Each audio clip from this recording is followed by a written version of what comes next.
अगर मैं ये कहूँ कि आप अपनी गाड़ी को पेट्रोल की जगह शराब पिला रहे हो तो आपका क्या रिएक्शन होगा?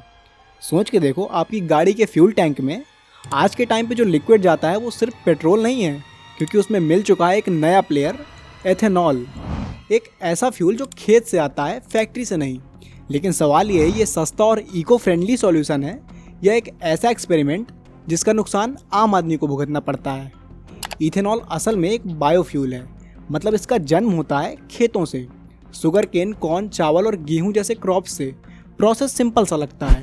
पहले इन क्रॉप्स का शुगर और स्टार्च निकाला जाता है, फिर आती है फर्मेंटेशन, बिल्कुल वैसे ही जैसे शराब बनाने में होता है।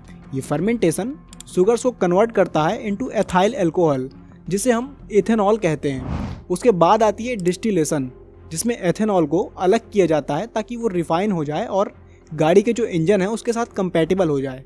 मतलब लिटरली आपको जो फ्यूल है वो एक तरह का इंडस्ट्रियल शराब है जो खेत से बनता है। अब फर्क समझिए, पेट्रोल एक फॉसिल फ्यूल है जो मिलियंस ऑफ ईयर पुराने ऑर्गेनिक मैटर से बनता है और इसे अर्थ के अंदर जो प्रेशर और हीट होती है उसके थ्रू बनाया जाता है। वहीं एथेनॉल जो है वो इसके बिल्कुल अपोजिट है, एक रिन्यूएबल फ्यूल है जो हर साल क्रॉप से बनाया जा सकता है। साइंस के हिसाब से एथेनॉल में ऑक्सीजन कंटेंट ज़्यादा होता है, इस वजह से कंबसन क्लीनर होती है और कार्बन मोनोऑक्साइड, हाइड्रोकार्बन जैसे पॉल्यूटेंट कम निकलते हैं और हवा जो होती है वो थोड़ी साफ़ हो जाती है। इसके फ़ायदे भी हैं, जैसे सबसे पहला है एनवायरनमेंट। एथेनॉल जब जलता है तो पेट्रोल के कंपैरिजन में 65% कम ग्रीन हाउस गैसेस एमिट करता है। दूसरा है इकोनॉमी। इंडिया हर साल लाखों करोड़ रुपए खर्च करता है केवल क्रूड ऑयल को इंपोर्ट करने में। अगर एथेनॉल का यूज़ बढ़ जाए तो वो पैसा जो है वो बच जाएगा और लोकल फार्मर्स की इनकम थोड़ी सी बढ़ सकती है। तीसरा, एनर्जी सिक्योरिटी।